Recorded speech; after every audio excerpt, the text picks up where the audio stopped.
આજનો દિવસ 23મી એપ્રિલ વિશ્વ પુસ્તક દિવસ તરીકે આ દિવસને ઉજવવામાં આવે છે. શા માટે વિશ્વ પુસ્તક દિવસ તરીકે ઉજવાય છે, શું તેનો ઇતિહાસ છે ને આ દિવસે કઈ રીતે તેની ઉજવણી થતી હોય છે તે જાણવાનો પ્રયાસ કરશું. આપણી સાથે કેટલાક વાચકો છે, તેમની પાસેથી જ જાણીએ. આજનો દિવસ શા માટે વિશ્વ પુસ્તક દિવસ તરીકે ઉજવાતો હોય છે, આનો પાછળનો શું ઇતિહાસ રહેલો છે? આપણે વિશ્વ પુસ્તક દિવસ જે 23 એપ્રિલની છે, એના અંદર ખાલી પહેલાં તમને જરાક હિસ્ટ્રી બતાવી દઉં કે આમાં વિલિયમ શેક્સપિયર કરીને, જે આપને ફાધર ઓફ લિટરેચર કહેવાય છે, એમનું આજે મરણ દિવસ છે. એટલે આજે આજનો દિવસ વિશ્વ પુસ્તક દિવસ આજને આપણે ઉજવીએ છીએ. ને ખાલી કહેવાનું એમ છે કે અમે રીડર્સ ક્લબ પણ ચલાવીએ છીએ, જેમાં અમે વર્ષના 12 પુસ્તક વાંચીએ છીએ. ને જે અમે વાંચ્યું એ હર મહિને અમારી મીટિંગ થાય છે. એમાં આપણે જે અમે વાંચ્યું એનું આપણે રિવ્યૂ કરીએ છીએ. Thank you. આ દિવસ બીજા બધા દિવસો ઉજવાતા હોય છે, ફાધર્સ ડે હોય, મધર્સ ડે હોય, એ સિવાયના પણ વર્ષમાં અનેક દિવસો હોય છે. આ દિવસનું શું વિશેષ એવું મહત્વ હોય છે ને શા માટે હોવું જોઈએ?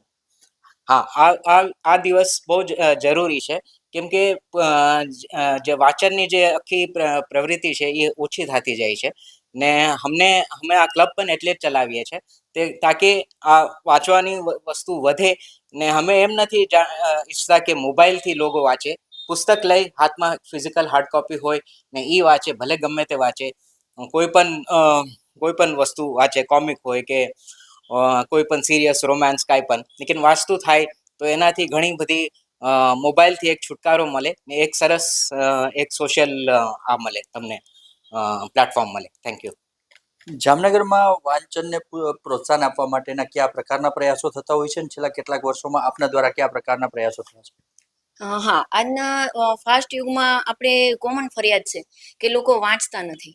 તો રીડર્સ ક્લબ એક એવું પ્લેટફોર્મ પૂરું પાડે છે જામનગરની જનતા માટે, પુસ્તક પ્રેમી જે લોકો છે, કે ઘણા લોકો છે એને સમય નથી, પણ એ ઈચ્છે છે કે મારે કંઈક કરવું છે, વાંચવું છે. તો અલગ અલગ પ્રવૃત્તિ છે, જેમાં રીડર્સ ક્લબ એવી પ્રવૃત્તિઓ કરે છે કે પધારો મારે વેબ. તો કોઈ લોકો છે એને ઘરેથી જ આ બધું વાણવું છે, તો ત્યારે પધારો મારી વેબમાં અમે અલગ અલગ ગામથી, અલગ અલગ શહેરમાંથી જે સારા સારા લેખકો છે, કવિઓ છે, એને અમે તેમાં આવકાર આપીએ છીએ. અને એમની સાથે ઓનલાઈન જ દરેક પ્રવૃત્તિ અને તેમનો જે કાંઈ સાહિત્યનો જે યાત્રા છે એ અમે માણીએ છીએ.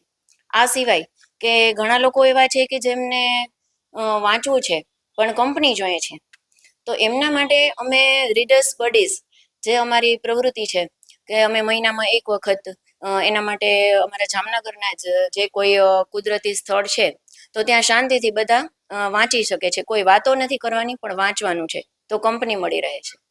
અને એ સિવાય કોઈને ઘરે બેસીને વાંચે છે, પોતાને શેર કરવું છે, પણ એની પાસે એવો કોઈ સમૂહ નથી, તો ત્યારે અમારી એક એવી છે ઓનલાઈન રિવ્યુઝ, કે તમે ઘરે બેઠા તમારા જે કંઈ વાંચન છે એનો રિવ્યુઝ કરી અને વિડીયો મોકલી દો. તો એ પણ રીડર્સ ક્લબ છે એમના ઇન્સ્ટા પેજ ઉપર અને મીડિયામાં આપણે આપે છે.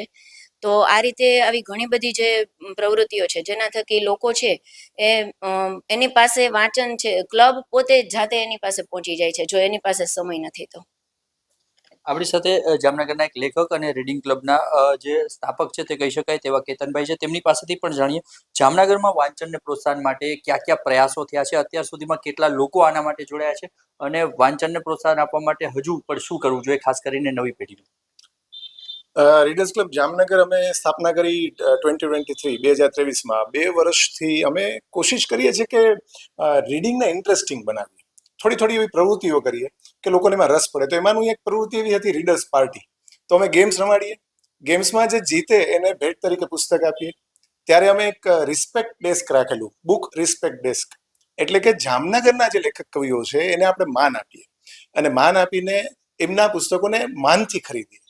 તો તમને આશ્ચર્ય થશે કે એ રીડર્સ પાર્ટીમાં 7-8 હજાર રૂપિયા સુધીની કિંમતના પુસ્તકો વેચાયેલા. તો શક્ય છે કે જો પ્રવૃત્તિઓ સાથે રીડિંગને જોડવામાં આવે તો નવી પેઢી પણ એમાં રિલેટ કરે છે. અને અમે અવારનવાર નવી નવી પ્રવૃત્તિઓ કરીને અમે પ્રતિજ્ઞા લઈએ છીએ. દર વર્ષે જાન્યુઆરીમાં એવી પ્રતિજ્ઞા લઈએ છીએ કે 12 વર્ષમાં 12 પુસ્તકો વાંચીશું, 12 પુસ્તકો ભેટ આપીશું.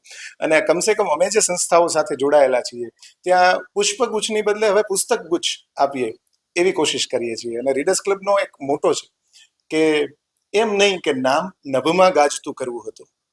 આપણે તો આ નગરને વાંચતું કરવું હતું. નીરજ મહેતા બહુ સારા કવિ છે, એમનો આ શેર છે. અમે આ જ બાબતને ધ્યાનમાં રાખી અને અવારનવાર અવનવી પ્રવૃત્તિઓ કરતા હોઈએ છીએ. તો આજે પુસ્તક દિવસના દિવસે રીડિંગ ક્લબના કેટલાક મેમ્બરો સાથે વાત કરી, જે વાંચનને પ્રોત્સાહન માટે છેલ્લા કેટલાક સમયથી પ્રયાસો કરી રહ્યા છે ને આજના દિવસે વધુ લોકો વાંચતા થાય તેવો એક સંદેશ પણ તેના દ્વારા આપવામાં આવી રહ્યો છે. અનિલ ગોયલ સાથે દિવ્યેશ વાયડા, ખબર ગુજરાત, જામનગર.